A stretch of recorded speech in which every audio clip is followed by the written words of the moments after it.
Go. Hello class. My group and I are presenting on Project Mercury. My name is Max, and I'm presenting with Tommy, Toby, Luke, and Trevar. So, Project Mercury was the first human spaceflight program in the United States, running from 1958 to 1963. It was a pioneering effort to put man into orbit around the Earth and learn as much as possible about the human spaceflight process. The project was carried out by NASA and the newly formed Space Agency of the United States, and was the response of the to the Soviet Union's successful launch of the first human-made satellite, Sputnik, in 1957. So the program had a number of goals, including the development of a spacecraft and launch systems capable of carrying human beings into orbit, the establishment of a network of ground support facilities, and the training of astronauts to fly in space. To achieve these goals, NASA's engineers and scientists worked tirelessly to design and build the Mercury spacecraft and the associated systems, as well as develop necessary training to support the infrastructure. Next slide, please.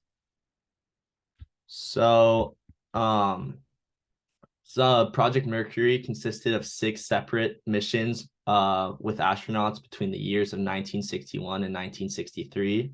So 2 of these missions were incomplete because the crafts didn't make it to orbit, and they ascended from space. They ascended from space, while the other 4 successfully made it into orbit. And the spacecrafts in these missions were designed to be particularly small, and the passengers could be only seated one at a time, seated the entire time. So the Project Mercury, the name is derived from the Roman god. And then one of the missions was Little Joe 1. The first initial launch of the project was in August 21st, 1959. And the goal was to spend the spacecraft Little Joe 1 into the atmosphere while to try and test the spacecraft's escape system. The launch was preempted, and it exploded right at the scene of the launch. So next slide. So for the development and production of Project Mercury, so they started with 2 main aircraft designs. They were titled Redstone and Atlas. And originally these missiles were designed for the military. And because of that, they had to undergo a lot of design modifications to get them up to standard to successfully get astronauts into space. And in total, Project Mercury cost $277 million to complete, which in today's dollars is about 2.2 billion. You can go to the next slide. For the engineering of Project Mercury, it was done by a team of 32 members, and most famously, Dr. Maxime Faguet was the chief space designer. The main challenge of the program was getting the machine man-rated versus weapon-rated. So at the time, the rockets were only 90% reliable, and they needed to be close to 100% reliable so that we could send man in them into space. So next. So specifically, Maxime Faguet's contribution to Project Mercury was just tenfold. He really changed the game for space travel and aeronautics. So he's credited 3 main design improvements for Project Mercury, which basically made the whole project possible. So number 1 was the chicken switch, as he liked to call it, which allowed astronauts to eject from spacecraft in an emergency. And funnily, it never actually saved any American astronauts, but Soviets stole the technology, and it saved multiple cosmonauts. And then the second technology was small rockets used as thrusters to safely get the rocket out of orbit and back into the atmosphere, as well as the third one, which was a parachute system that allowed the capsule to land in the water at a safe velocity. So next. All right, so as far as spacecraft details, so in terms of construction, Project Mercury employed a fascinating design, and it was, as aforementioned, it was one of the first ever spacecrafts designed by NASA. So the design was still quite preliminary. So it was very small. There was only room for 1 pilot in the cockpit, so it was only 100 cubic feet. In terms of length and diameter, it was 6'10" in length, and also 6 foot and 2.5 inches in diameter. And so the different models definitely varied in weight, but the biggest model that was created for Project Mercury was 3,000 pounds. In addition to that, there was a 19-foot tower attached to the top, and this was utilized in order to deflect heat upon entry into the atmosphere. So at the end of this tower was a blunted tip that had an ablative heat shield, and that shield is often used in order to deflect heat, and is built using plastic resin on the outer surface in order to do so. In terms of what goes on inside the cockpit, there was a CO2 cleanser inside. In addition to that, they had introduced in later models a urine collector for the astronauts because that was one of the major complaints in terms of comfort. And it also included, as talked about before, there were 3 parachutes, and there was one specifically just in case there were malfunctions with the others. And then aside from just the functionality of the spacecraft, there was also a sentimental value to it. So all the astronauts also were able to name all of their capsules once they were done using it, and they used specific designs and the number 7 on them for the astronaut number. And as far as astronaut selection, there was a certain set of qualifications that were required in order to be used as an astronaut in this project. And so here's the list right here. So it was less than 40 years of age. They had to be shorter than 5'11" and in great physical condition. They had to be educated. They had to have at least a bachelor's degree in school. They had to have piloting experience, be graduated of test pilot school. And also they needed to have experience in plane, not just being graduated from school, but they have to have 1,500 hours of total flight time.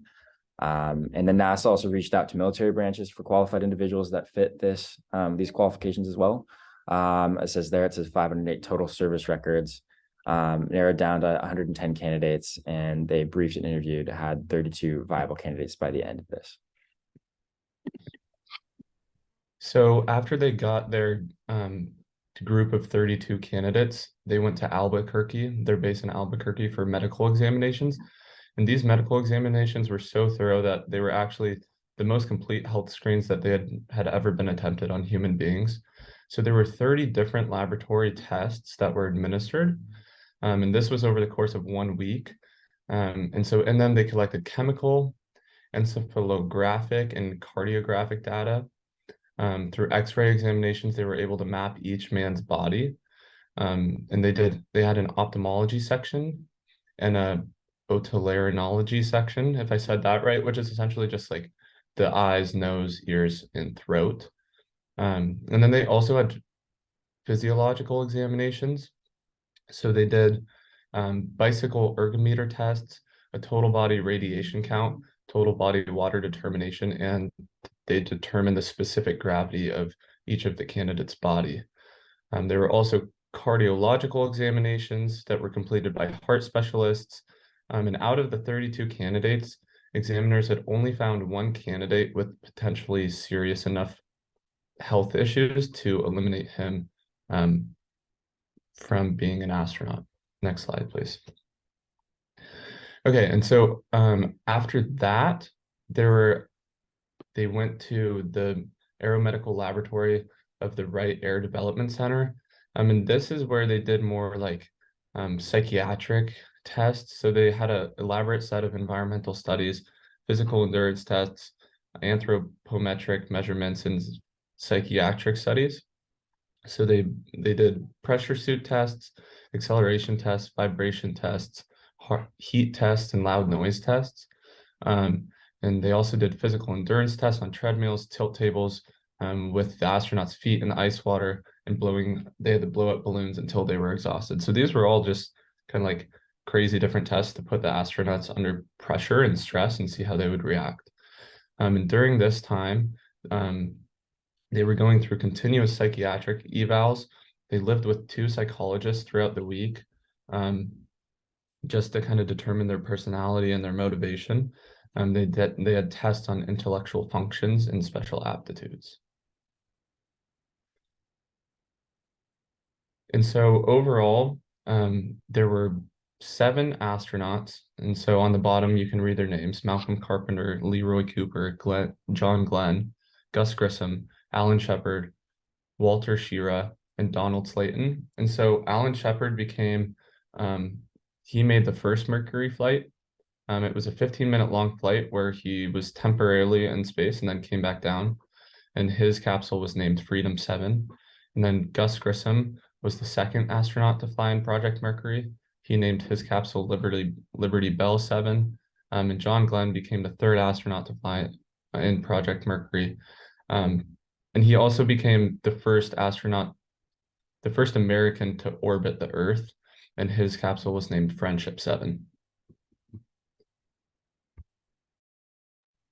So the outcome of the mission, so there were 6 total flights. 2 of them were suborbital flights and 4 were orbiting Earth.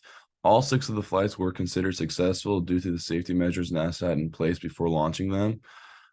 This had to do a lot with the previous safety flights they conducted for safety. They conducted several unmanned rocket launches as well as 3 different flights with primates.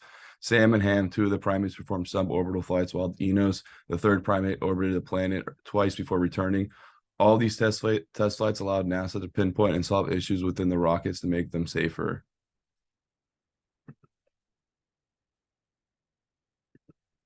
NASA achieved their 3 goals they had set out for, which was to orbit a manned aircraft successfully, to return to the spacecraft and man safely home, and to study how many functions in space.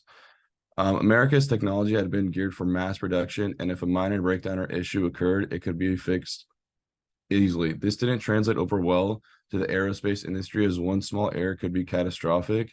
Although the techniques of fabrication as well as the habits of technicians were not up to par for the space age, the cost of upgrading techniques and lessons was estimated to be over $350 million, which at that time was quite a lot. And the lack of innovation resulted in constant delay, adding up to 22 months, resulting in America missing out on the distinction of putting the first man into orbit. However, this translated over to them reaching the moon first, as they realized that they were extremely behind in technological advancements. And that's our presentation. Thank you.